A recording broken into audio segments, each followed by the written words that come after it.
එතුක රවුමන් මන්ත්‍රීතුමා ඔබතුමාට විනාඩි 5ක කාලයක් ලැබෙනවා. ස්තුතියි ගරු සභාපතිතුමියනි විශේෂයෙන්ම මේ රාජ්‍ය පරිපාලන කටයුතු අමාත්‍යාංශයේ විවාදයත් එක්ක මේකත් ඉතාම වටිනා කරුණු කීපයක් එකතු කරන්න බලාපොරොත්තු වෙනවා. ගරු සභාපතිතුමියනි නොවැම්බර් මාසයේ 14 වෙනි දින ඇමරිකාව සහ ශ්‍රී ලංකාව අතර ආරක්ෂක ගිවිසුමක් අත්සන් කරා. මම හිතන්නේ මේ නොවැම්බර් 14 ආරක්ෂක අමාත්‍යාංශයේ ලේකම්වරයාත් ඒ වගේම ඇමරිකාවේ මොන්ටානා ටැෂනල් ගාඩන් Sri Lanka ministry of defence අත්සන් කරා ගිවිසුමක් නොවැම්බර් 14.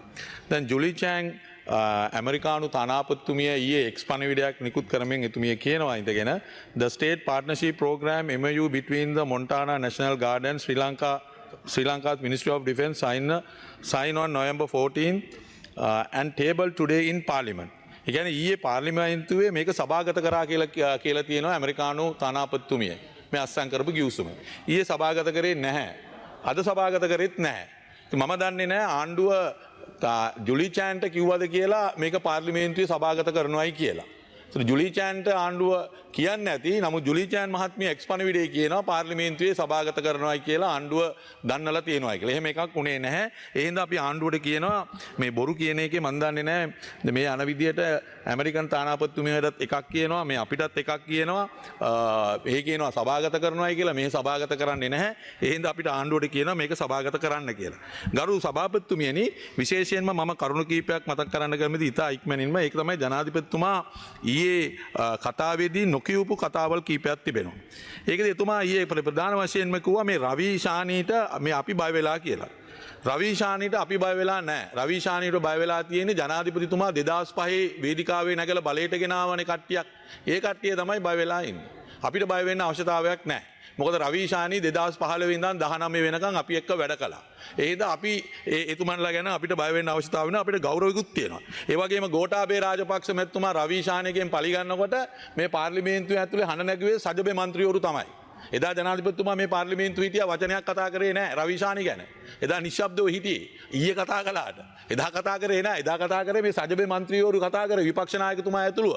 හැමදාම ගෝඨාභය ආණ්ඩුව ඇවිල්ලා රවි ශානීගේ පරිගන්නකොට. ඒ විතරක් නෙමෙයි. දැන් එතුමා මේ කතාව වෙන පැත්තකට හරවනවා. මොකද රවි ශානී දැන් ඉන්නේ කලකිරීමේ. ඇයි කලකිරුනේ? රවි ශානී වැරදිකාරය කරපු මහින්ද දිසානායකට DIG කම දුන්නා. රවි ශානී මේ CID එකේ ඉන්නකොට තාජුදීන්ගේ පරීක්ෂණ ගෙන යන්න ඉඩ නොදීපු රණවීරව පොලිස් අමාත්‍යාංශයේ උපදේශක කරලා තිබෙනවා. එතකොට දැන් ඒවා ගැන රවි ශානී කලකිරලා ඉන්නවා. ඒක ඇත්ත. දැන් ඒ කලකිරීම උඩ දැන් ජනාධිපතිතුමා ඒක හරවන අපේ පැත්තට හරවන්න බලනවා. ඒ කලකිරීම ඇති වෙලා ඉන්නේ රවි වැඩ කරන පොලිස්පතිතුමායි පොලිසිය ඇමති බාර ඇමතිවරයයි ඒගොල්ලන්ට වැඩ කරන්න දෙන්නේ නැහැ. දැන් රවි සෙනවිරත්නයි ශානී අබේසේකරයි ඉන්නේ පොලිස් ඇමතිතුමාගේ යටතේනේ. දැන් පොලිස් ඇමතිතුමා කවදාවත් මේ පාර්ලිමේන්තුවට ඇවිල්ලා කියලා තියෙනවද මේ නිලධාරීන් දෙන්න හොඳට වැඩ කරනවායි කියලා? කවදාවත් කියලා නැහැ. ඇවිල්ලා කිව්වේ ජනාධිපතිතුමා. ජනාධිපතිතුමා ඇවිල්ලා කිව්වේ. ඇයි රවි ශානීටයි පොලිස් ඇමතිතුමා වැඩ කරන්න දෙන්නේ? විනාඩි දෙකක් තියෙනවා. මම බලන් ඉන්නේ.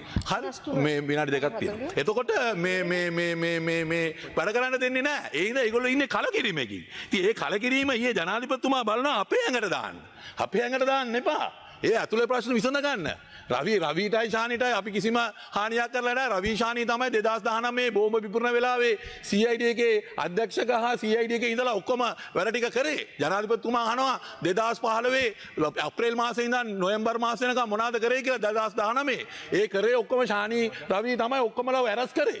ඒ ඇරස් කරාට පස්සේ අද වෙනකම් කිසිම වැදගත් පුද්ගලයෙක් ඇරස් කරේ නැහැ. ඒ හින්දා අපි ජනාධිපතිතුමා ඊළඟට ගියා පාස්කු බෝම්බ ප්‍රහාරයේ මේ පිටු ගලවලා කියලා. මම ජනාධිපතිතුමාට කියනවා පිටු නෙමෙයි ගෝඨාභය හංගපු පොත් ටිකක් තියෙනවා. ඒ පොත් ටික වහම එවන්න පබ්ලික් මේ පාර්ලිමේන්තුවේ ලයිබ්‍රරි එකට අඩුම ගානේ മന്ത്രിවරුන්ට බලන්න. ඒ മന്ത്രിවරුන්ට බලන්න පොත් ටික එවන්න. ඊළඟට කාඩිනල් උන්වහන්සේ දීපු සාක්ෂියවත් නැහැ පාර්ලිමේන්තුවට ලබා දීපු දීලා තියෙන ජනාධිපති කොමිසමේ වාර්තාවේ. සාක්ෂිකරුවන් දීලා තියෙනවා 11000ක් විතර වගේ. 11000න් සාක්ෂි ඔක්කොම ගෝඨාභය රාජපක්ෂ සමහර පොත් ටික දුන්නේ නැහැ. ජනාධිපති කාර්යාලයේ තියන් ඉන්නවා. ඒ හින්දා අපි ජනාධිපතිතුමාට කියනවා ඒ පොත් ටික වහම දෙන්න පාර්ලිමේන්තුවේ മന്ത്രിවරුන්ට කියවන්න ඒව හංගන්න එපා. ඊළඟ දේ තමයි ජනාධිපතිතුමා කිව්වා අවසන් කරන්නම්. ජනාධිපතිතුමා කිව්වා මේ මාධ්‍යවල මේ කුඩු විකුණනවා කුඩු මාධ්‍යවල තියෙනවා කියලා. අපි ජනාධිපතිතුමාට කියනවා මේ පාර්ලිමේන්තුවට ඇවිල්ලා එතුමා ජනාධිපතිවරයෙක්. එතුමා ඇවිල්ලා නිකන් කතා කරලා යන්න බෑ. ඒව ගැන සාක්ෂි තියෙනවා නම් තොරතුරු තියෙනවා නම් ඒවා එළියට දාන්න ඕනේ. එහෙම නැත්නම් එතුමා මේ රටේ ජනාධිපති කියලා මතක තියාගන්න. එතුමා තවදුරටත් විපක්ෂයේ හෝ ආණ්ඩු පක්ෂයේ මන්ත්‍රීවරයෙක් නෙමෙයි. පසුපෙළ මන්ත්‍රීවරයෙක් නෙමෙයි. එතුමා මේ රටේ විධායක ජනාධිපතිවරයා. විධායක ජනාධිපතිවරයා වගකීමකින් කතා කරන්න ඕනේ. වගකීමකින් කියන්න ඕනේ. එහෙම නැතුව නිකන් ඇවිල්ලා මඩ ගහලා එහෙම නැතුව අරයා කුඩු විකුණනවා මෙයා කුඩු විකුණනවා අපි ළඟ තොරතුරු තියෙන. එහෙම නම් ඒ තොරතුරු එළියට දාන්න කියලා අපි ජනාධිපතිතුමාට කියනවා. එහෙම නැතුව මාධ්‍ය ඒ කියන්නේ සමහර මාධ්‍ය ආණ්ඩුවේ මාලිමාවේ කරන දේවල් හෙලි කරනවාට එරෙහිව ඒක ඉවස ගන්න බැරුව එක මාධ්‍ය වලට චෝදනා කරන්න එපයි කියන ජනාධිපතිතුමාට කියන්න කැමතියි. බොහොම ස්තුතියි.